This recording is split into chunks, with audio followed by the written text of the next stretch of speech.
मेरे इस YouTube channel ते तुहाडा एक बार फिर स्वागत है। पंजाबी विषय की तैयारी लई तुसी मेरे इस चैनल नूं सबसक्राइब कर लो। अज दी इस वीडियो विच मैं लैके आया विनय पत्र बारे।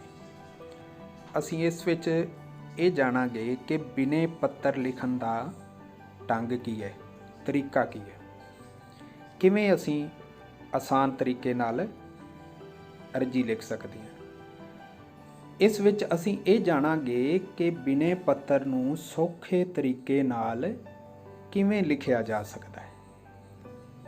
इस नूं लिखण लई किहड़ियां-किहड़ियां खास गल्लां दा ध्यान जां ख्याल रखिया जाना चाहीदा है अते किहड़े-किहड़े ਉਹ ਨੁਕਤੇ ਹਨ ਜਿਹੜੇ विनय पत्र लिखण लई सानू ध्यान विच रखने चाहीदे हन। नाल ही असीं ये भी जाणांगे कि वो किहड़ा चौखटा है जां सांचा है, फॉर्मेट, जिस विच विनय पत्र नूं बिना रट्टा लाए सौखे तरीके नाल किवें लिखिया जा सकता है, तां असीं चौखटा जाणांगे। बच्चों, विनय पत्र आप तो उच्चे अहुदे वाले नूं लिखिया जाता है जिहड़ा साडी समस्या नूं हल करन दे समर्थ होवे। तो साडे स्कूल विच समर्थ अधिकारी है मुख अध्यापक, मुख अध्यापका जां प्रिंसीपल, जिन्हों असीं अपनी समस्या रख सकते हैं तो साडी समस्या नूं हल कर सकदा है। तां आओ शुरू करते हैं। विनय पत्र शब्द देखो, विनय पत्र नूं होर भी नावां नाल जाणिया जांदा है। इहनूं अर्जी भी कहंदे ने ते बेनती पत्र भी कहा जाता है। कई जगह तुहानूं प्रार्थना पत्र भी लिखिया मिल जाता है, इंग्लिश विच एप्लीकेशन कहंदे ने। तां तुसीं कन्फ्यूज नहीं होना, विनय पत्र, अर्जी जां बेनती पत्र ये इक्को चीज़ां ने। तां आओ असीं देखदे हां किहड़े मुख नुकते ने जिहड़े सानूं ध्यान विच रखने चाहीदे ने अर्जी लिखण वेले। जे ये नुकते साडे ध्यान विच होणगे तां असीं आसान ढंग नाल लिख सकदे हां अर्जी। पहला है सेवा विखे। तां सेवा विखे दे नाल कदे भी कौमा नहीं लगदा, तुसीं ये ध्यान रखना है। तां पहला पॉइंट है सेवा विखे। अगे दूसरा पॉइंट है असी जिस नूं अर्जी लिखनी है जब विनय पत्र लिखना है उसका अहुदा ते पता उहदा। जिवें साडे स्कूल का मुख अध्यापक है वो लिख देना है। फिर साडा जिहड़ा स्कूल है उसका एड्रैस लिख देना है, सरकारी हाई स्कूल जिहड़े सैक्टर च पैंदा है ते चंडीगढ़। फिर असी संबोधनी शब्द लिखने ने तीसरे नंबर ते, श्रीमान जी जां श्रीमती जी, ये संबोधनी शब्द ने। चौथा नंबर है विशा, जिहदे विच असीं अपनी सारी गल रखनी है, फीस माफ़ कराउणी है, जुर्माना माफ़ी की अर्जी लिखनी है, जरूरी काम की छुट्टी लई जां किसी तरह की होर परमिशन लेनी है जां असीं आग्या लैनी है टूर ते जाण वास्ते, वो विषय च आना है। फिर धन्नवादी शब्द आते हैं पंजवें नंबर पर। थले असीं लिखीदा है आप जी दा बहुत धन्नवादी होवांगा।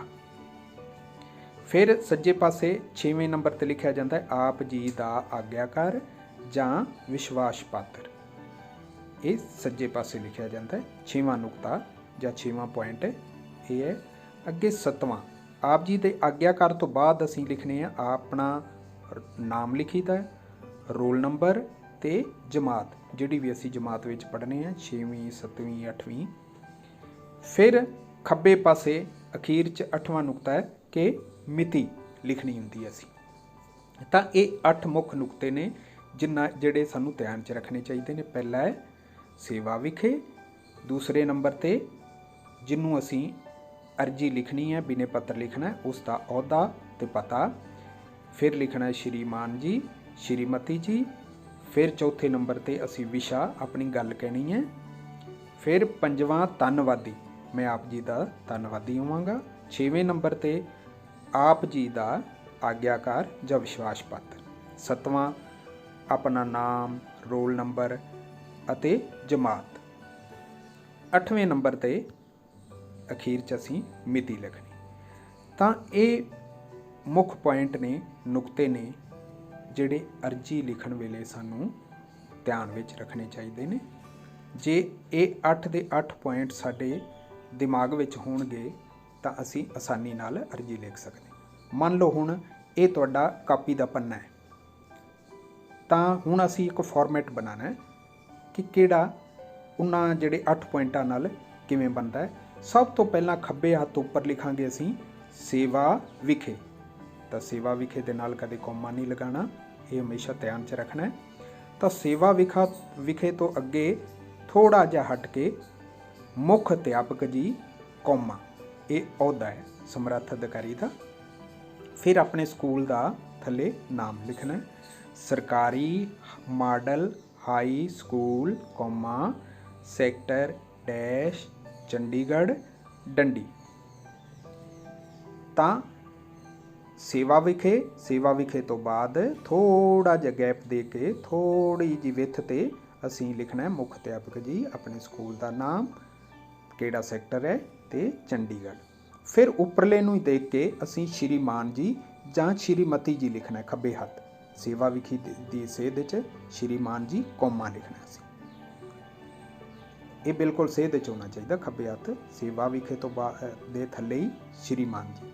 ਫਿਰ ਅਸੀਂ ਆਪਣਾ ਵਿਸ਼ਾ ਲਿਖਣਾ ਹੈ ਸ਼੍ਰੀਮਾਨ ਤੋਂ ਥੋੜ੍ਹਾ ਜਿਹਾ ਅੱਗੇ।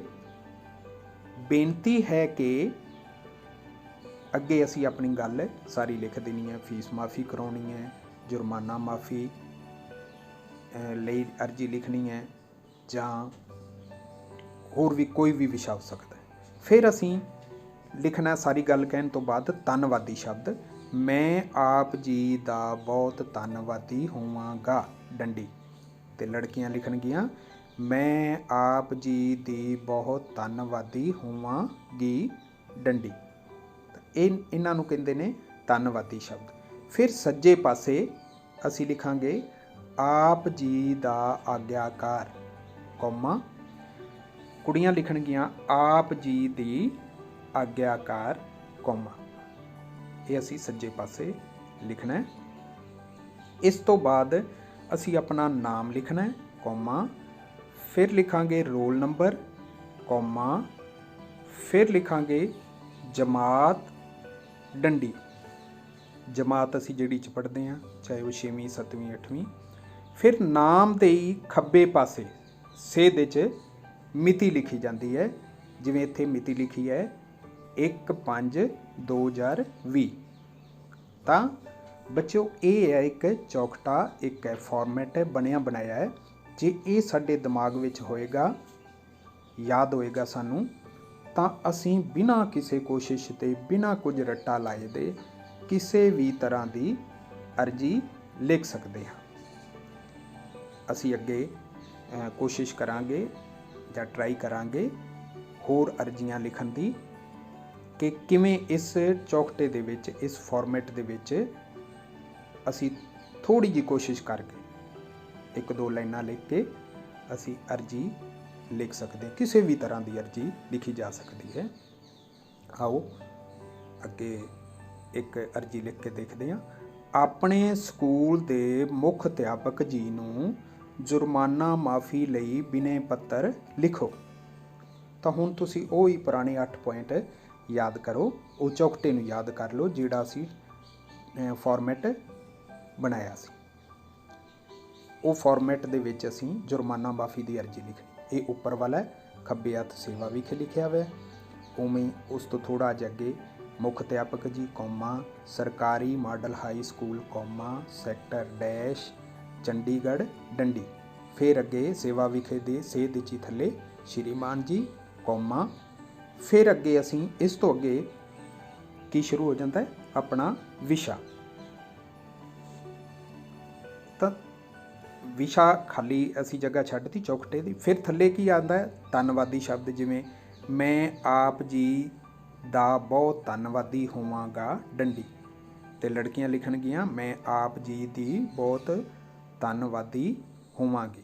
ਇਵੇਂ ਸੱਜੇ ਹੱਥ ਆਪ ਜੀ ਦਾ ਆਗਿਆਕਾਰ, ਕੌਮਾ, ਲੜਕੀਆਂ ਲਿਖਣਗੀਆਂ ਆਪ ਜੀ ਦੀ ਆਗਿਆਕਾਰ, ਨਾਮ, ਕੌਮਾ, ਰੋਲ ਨੰਬਰ, ਕੌਮਾ, ਜਮਾਤ ਤੋਂ ਬਾਅਦ ਡੰਡੀ, ਜਮਾਤ ਜਿਹੜੀ ਵੀ ਤੁਹਾਡੀ ਹੋਏਗੀ 6ਵੀਂ 7ਵੀਂ 8ਵੀਂ। ਇਵੇਂ ਹੀ ਅੱਗੇ ਨਾਮ ਦੀ ਸੇਧ ਵਿੱਚ ਮਿਤੀ ਲਿਖੀ ਜਾਂਦੀ ਹੈ, ਜਿਵੇਂ 1/5/2020। ਤਾਂ ਇਹ ਜਿਹੜਾ ਇੱਕ ਫਾਰਮੈਟ ਹੈ, ਸਿਰਫ ਵਿੱਚ ਇੱਕ ਖਾਲੀ ਜਗ੍ਹਾ ਛੱਡੀ ਵੀ ਹੈ। ਇੱਥੇ ਅਸੀਂ 2-3 ਲਾਈਨਾਂ ਲਿਖ ਕੇ ਬੜੇ ਆਸਾਨ ਤਰੀਕੇ ਦੇ ਨਾਲ ਇਸ ਫਾਰਮੈਟ ਦੇ ਵਿੱਚ ਅਰਜੀ ਲਿਖ ਸਕਦੇ ਹਾਂ। ਆਓ ਅਸੀਂ ਵਿਸ਼ਾ ਲਿਖਦੇ ਹਾਂ ਸ਼੍ਰੀਮਾਨ ਤੋਂ ਅੱਗੇ। ਬੇਨਤੀ ਹੈ ਕਿ ਮੈਂ ਆਪ ਜੀ ਦੇ ਸਕੂਲ ਵਿੱਚ ਡੈਸ਼ ਜਮਾਤ ਦਾ, ਲੜਕੀਆਂ ਲਿਖਣਗੀਆਂ ਦੀ, ਵਿਦਿਆਰਥੀ ਤੇ ਲੜਕੀਆਂ ਵਿਦਿਆਰਥਣ ਲਿਖਣਗੀਆਂ ਹਾਂ, ਡੰਡੀ। ਕੱਲ੍ਹ ਮੇਰੇ ਤੋਂ ਗਲਤੀ ਨਾਲ ਜਮਾਤ ਦੇ ਕਮਰੇ ਦੀ ਖਿੜਕੀ ਦਾ ਸ਼ੀਸ਼ਾ ਟੁੱਟ ਗਿਆ, ਕੌਮਾ, ਇਸ ਕਾਰਨ ਮੈਨੂੰ ਸਕੂਲ ਵੱਲੋਂ 100 ਰੁਪਏ ਜੁਰਮਾਨਾ ਕਰ ਦਿੱਤਾ ਗਿਆ ਹੈ, ਡੰਡੀ। ਘਰ ਦੀ ਆਰਥਿਕ ਹਾਲਤ ਠੀਕ ਨਾ ਹੋਣ ਕਾਰਨ, ਕੌਮਾ, ਮੈਂ ਇਹ ਜੁਰਮਾਨਾ ਨਹੀਂ ਦੇ ਸਕਦਾ, ਲੜਕੀਆਂ ਲਿਖਣਗੀਆਂ ਸਕਦੀ, ਡੰਡੀ।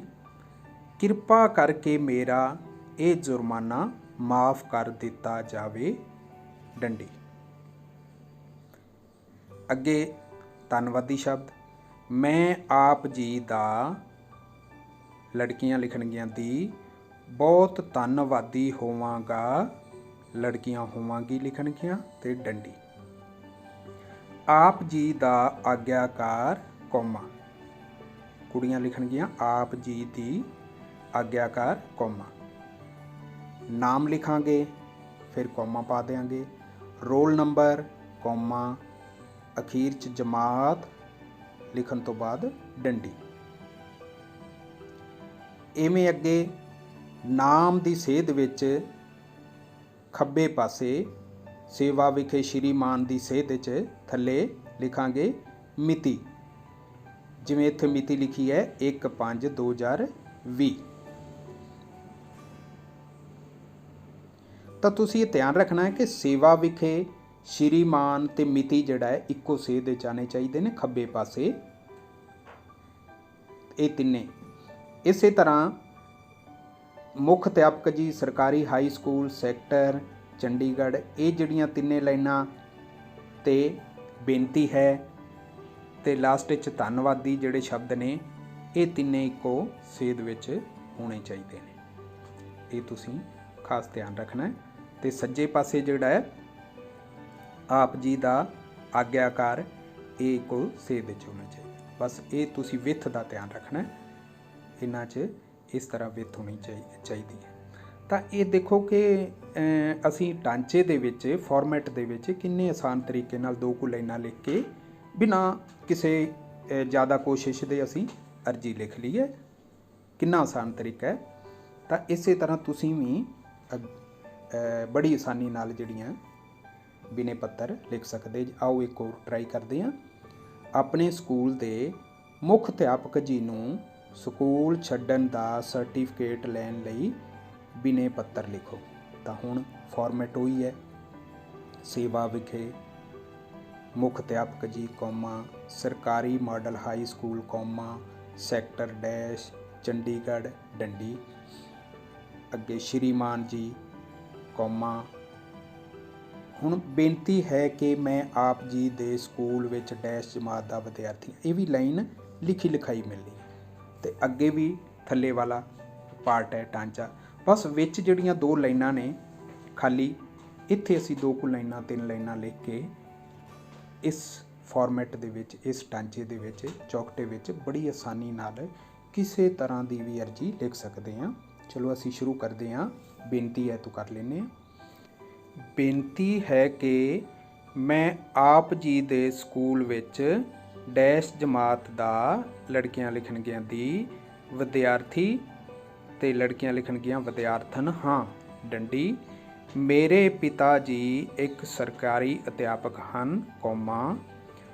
ਉਹਨਾਂ ਦੀ ਬਦਲੀ ਲੁਧਿਆਣੇ ਦੀ ਹੋ ਗਈ ਹੈ ਕੌਮਾ, ਜਿਸ ਕਰਕੇ ਸਾਡਾ ਸਾਰਾ ਪਰਿਵਾਰ ਉਹਨਾਂ ਦੇ ਨਾਲ ਜਾ ਰਿਹਾ ਹੈ ਡੰਡੀ। ਇਸ ਲਈ ਮੇਰਾ ਆਪ ਜੀ ਦੇ ਸਕੂਲ ਵਿੱਚ ਪੜ੍ਹਾਈ ਜਾਰੀ ਰੱਖ ਸਕਣਾ ਜਾਂ ਪੜ੍ਹਾਈ ਜਾਰੀ ਰੱਖਣਾ ਮੁਸ਼ਕਿਲ ਹੈ ਡੰਡੀ। ਕਿਰਪਾ ਕਰਕੇ ਮੇਰਾ ਸਕੂਲ ਛੱਡਣ ਦਾ ਸਰਟੀਫਿਕੇਟ ਦਿੱਤਾ ਜਾਵੇ ਜੀ ਕੌਮਾ, ਤਾਂ ਜੋ ਮੈਂ ਅਗਲੇ ਸਕੂਲ ਵਿੱਚ ਦਾਖਲਾ ਲੈ ਕੇ ਪੜ੍ਹਾਈ ਜਾਰੀ ਰੱਖ ਸਕਾਂ ਡੰਡੀ। ਫਿਰ ਧੰਨਵਾਦੀ ਸ਼ਬਦ। ਮੈਂ ਆਪ ਜੀ ਦਾ ਕੁੜੀਆਂ ਲਿਖਣਗੀਆਂ ਦੀ ਬਹੁਤ ਧੰਨਵਾਦੀ ਹੋਵਾਂਗਾ, ਕੁੜੀਆਂ ਹੋਵਾਂਗੀ ਲਿਖਣਗੀਆਂ ਡੰਡੀ। ਸੱਜੇ ਪਾਸੇ ਆਪ ਜੀ ਦਾ ਆਗਿਆਕਾਰ ਕੌਮਾ, ਲੜਕੀਆਂ ਲਿਖਣਗੀਆਂ ਆਪ ਜੀ ਦੀ ਆਗਿਆਕਾਰ ਕੌਮਾ, ਫਿਰ ਨਾਮ ਕੌਮਾ, ਰੋਲ ਨੰਬਰ ਕੌਮਾ, ਜਮਾਤ ਡੰਡੀ ਤੇ ਨਾਮ ਦੇ ਸਾਹਮਣੇ ਖੱਬੇ ਪਾਸੇ ਮਿਤੀ। ਹੁਣ ਆਓ ਅਸੀਂ ਉਸੇ ਚੌਕਟੇ ਦੇ ਵਿੱਚ ਫੀਸ ਮਾਫੀ ਦੀ ਅਰਜੀ ਲਿਖ ਕੇ ਵੇਖਦੇ ਹਾਂ। ਇਹ ਹੈ ਸਾਡਾ ਫਾਰਮੈਟ, ਤੁਹਾਨੂੰ ਪਹਿਲਾਂ ਹੀ ਪਤਾ ਹੈ। ਵਿੱਚ ਬਸ ਖਾਲੀ ਜਗ੍ਹਾ ਹੈ, ਖਾਲੀ ਜਗ੍ਹਾ ਦੇ ਵਿੱਚ ਅਸੀਂ 2 ਕੁ ਲਾਈਨਾਂ ਲਿਖ ਕੇ ਬੜੀ ਆਸਾਨੀ ਨਾਲ ਫੀਸ ਮਾਫੀ ਦੀ ਅਰਜੀ ਲਿਖ ਸਕਦੇ ਹਾਂ। ਤਾਂ ਬੇਨਤੀ ਹੈ ਕਿ ਮੈਂ ਆਪ ਜੀ ਦੇ ਸਕੂਲ ਵਿੱਚ ਡੈਸ਼ ਜਮਾਤ ਦਾ ਵਿਦਿਆਰਥੀ ਹਾਂ। ਇਹ ਲਾਈਨ ਤਾਂ ਹਰ ਅਰਜੀ ਦੇ ਵਿੱਚ, ਹਰ ਬਿਨੈ ਪੱਤਰ ਦੇ ਵਿੱਚ ਪਹਿਲਾਂ ਲਿਖੀ ਜਾਂਦੀ ਹੈ। ਤਾਂ ਅੱਗੇ ਇਸ ਤੋਂ ਸ਼ੁਰੂ ਕਰਨਾ ਹੁੰਦਾ ਹੈ, ਬਸ 2-3 ਲਾਈਨਾਂ। ਚਲੋ ਆਪਾਂ ਸ਼ੁਰੂ ਕਰਦੇ ਹਾਂ। ਮੇਰੇ ਪਿਤਾ ਜੀ ਇੱਕ ਛੋਟੇ ਦੁਕਾਨਦਾਰ ਹਨ ਡੰਡੀ। ਉਹਨਾਂ ਦੀ ਆਮਦਨ ਬਹੁਤ ਥੋੜ੍ਹੀ ਹੈ ਡੰਡੀ। ਮੇਰੇ 2 ਵੱਡੇ ਭੈਣ ਭਰਾ ਕਾਲਜ ਪੜ੍ਹਦੇ ਹਨ ਡੰਡੀ। ਮੇਰੇ ਪਿਤਾ ਜੀ ਸਾਡੇ 3 ਭੈਣ ਭਰਾਵਾਂ ਦੀ ਪੜ੍ਹਾਈ ਦਾ ਖਰਚਾ ਪੂਰਾ ਨਹੀਂ ਕਰ ਸਕਦੇ। ਅਸੀਂ ਡੰਡੀ ਲਗਾ ਦੇਣੀ ਹੈ। ਇਸ ਕਾਰਨ ਉਹ ਮੇਰੀ ਪੜ੍ਹਾਈ ਬੰਦ ਕਰਨਾ ਚਾਹੁੰਦੇ ਹਨ ਡੰਡੀ। ਮੈਨੂੰ ਪੜ੍ਹਨ ਦਾ ਬਹੁਤ ਸ਼ੌਕ ਹੈ ਡੰਡੀ। ਕਿਰਪਾ ਕਰਕੇ ਮੇਰੀ ਫੀਸ ਮਾਫ ਕਰ ਦਿੱਤੀ ਜਾਵੇ ਜੀ ਡੰਡੀ ਲਗਾਵਾਂਗੇ। ਫਿਰ ਧੰਨਵਾਦੀ ਸ਼ਬਦ ਲਿਖਣੇ ਨੇ। ਮੈਂ ਆਪ ਜੀ ਦਾ ਕੁੜੀਆਂ ਲਿਖਣਗੀਆਂ ਦੀ ਬਹੁਤ ਧੰਨਵਾਦੀ ਹੋਵਾਂਗਾ, ਕੁੜੀਆਂ ਲਿਖਣਗੀਆਂ ਹੋਵਾਂਗੀ ਡੰਡੀ। ਸੱਜੇ ਪਾਸੇ ਆਪ ਜੀ ਦਾ ਆਗਿਆਕਾਰ ਕੌਮਾ, ਲੜਕੀਆਂ ਲਿਖਣਗੀਆਂ ਆਪ ਜੀ ਦੀ ਆਗਿਆਕਾਰ ਕੌਮਾ। ਫਿਰ ਨਾਮ ਲਿਖਣ ਤੋਂ ਬਾਅਦ ਕੌਮਾ ਲਗਾਵਾਂਗੇ। ਰੋਲ ਨੰਬਰ ਲਿਖਾਂਗੇ ਫਿਰ ਤਾਂ ਕੌਮਾ ਲਗਾਵਾਂਗੇ। ਫਿਰ ਜਮਾਤ ਲਿਖ ਕੇ ਅਸੀਂ ਡੰਡੀ ਲਗਾ ਦਿਆਂਗੇ। ਤੇ ਖੱਬੇ ਪਾਸੇ ਨਾਮ ਦੀ ਸੇਧ ਵਿੱਚ ਹੀ ਅਸੀਂ ਮਿਤੀ ਲਿਖਾਂਗੇ। ਇੱਥੇ ਜਿਵੇਂ ਮਿਤੀ ਲਿਖੀ ਹੈ 1/5/2020। ਤਾਂ ਬੱਚਿਓ ਇਹ ਅਸੀਂ 3 ਅਰਜ਼ੀਆਂ ਲਿਖੀਆਂ ਨੇ। ਕਿਵੇਂ ਇੱਕ ਫਾਰਮੈਟ ਦੇ ਵਿੱਚ ਇੱਕ ਚੌਕਟਾ ਹੈ ਜਿਹੜਾ ਪਹਿਲਾਂ ਸਾਨੂੰ ਆਪਣੇ ਦਿਮਾਗ ਦੇ ਵਿੱਚ ਰੱਖਣਾ ਚਾਹੀਦਾ ਹੈ। ਉਹਦੇ ਵਿੱਚ ਅਸੀਂ ਆਪਣਾ ਵਿਸ਼ਾ ਥੋੜ੍ਹੇ ਜਿਹੇ ਸ਼ਬਦਾਂ ਵਿੱਚ ਲਿਖ ਕੇ ਥੋੜ੍ਹੀ ਜਿਹੀ ਕੋਸ਼ਿਸ਼ ਨਾਲ ਅਸੀਂ ਕਿਸੇ ਵੀ ਤਰ੍ਹਾਂ ਦੀ ਅਰਜੀ ਨੂੰ ਲਿਖ ਸਕਦੇ ਹਾਂ, ਬਿਨਾਂ ਕਿਸੇ ਖਾਸ ਕੋਸ਼ਿਸ਼ ਦੇ ਅਸੀਂ ਆਸਾਨੀ ਨਾਲ ਕੋਈ ਵੀ ਕਿਸੇ ਵੀ ਤਰ੍ਹਾਂ ਦੀ ਅਰਜੀ ਨੂੰ ਲਿਖ ਸਕਦੇ ਹਾਂ। ਤਾਂ ਮੈਨੂੰ ਪੂਰੀ ਉਮੀਦ ਹੈ ਕਿ ਤੁਹਾਨੂੰ ਇਹ ਮੇਰੀ ਜਿਹੜੀ ਵੀਡੀਓ ਹੈ ਬੜੀ ਪਸੰਦ ਆਈ ਹੋਵੇਗੀ। ਇਹ ਜਿਹੜੇ 8 ਨੁਕਤੇ ਨੇ ਤੁਸੀਂ ਇਹ ਧਿਆਨ 'ਚ ਰੱਖਣੇ ਨੇ। ਇਹ ਜਿਹੜਾ ਫਾਰਮੈਟ ਹੈ ਇਹ ਆਪਣੇ ਦਿਮਾਗ 'ਚ ਰੱਖਣਾ ਹੈ, ਤਾਂ ਤੁਸੀਂ ਕਿਸੇ ਵੀ ਤਰ੍ਹਾਂ ਦੀ ਅਰਜੀ ਬੜੀ ਆਸਾਨੀ ਨਾਲ ਲਿਖ ਸਕਦੇ ਜੇ। ਜੇਕਰ ਤੁਹਾਨੂੰ ਮੇਰੀ ਇਹ ਵੀਡੀਓ ਪਸੰਦ ਆਈ ਤਾਂ ਇਸ ਨੂੰ ਲਾਈਕ ਅਤੇ ਸ਼ੇਅਰ ਕਰਨਾ, ਅਤੇ ਜਿਨ੍ਹਾਂ ਦੋਸਤਾਂ ਨੇ ਮੇਰੇ ਚੈਨਲ ਨੂੰ ਸਬਸਕ੍ਰਾਈਬ ਨਹੀਂ ਕਰਿਆ ਉਹ ਮੇਰੇ ਚੈਨਲ ਨੂੰ ਸਬਸਕ੍ਰਾਈਬ ਕਰ ਲੈਣਾ। ਧੰਨਵਾਦ।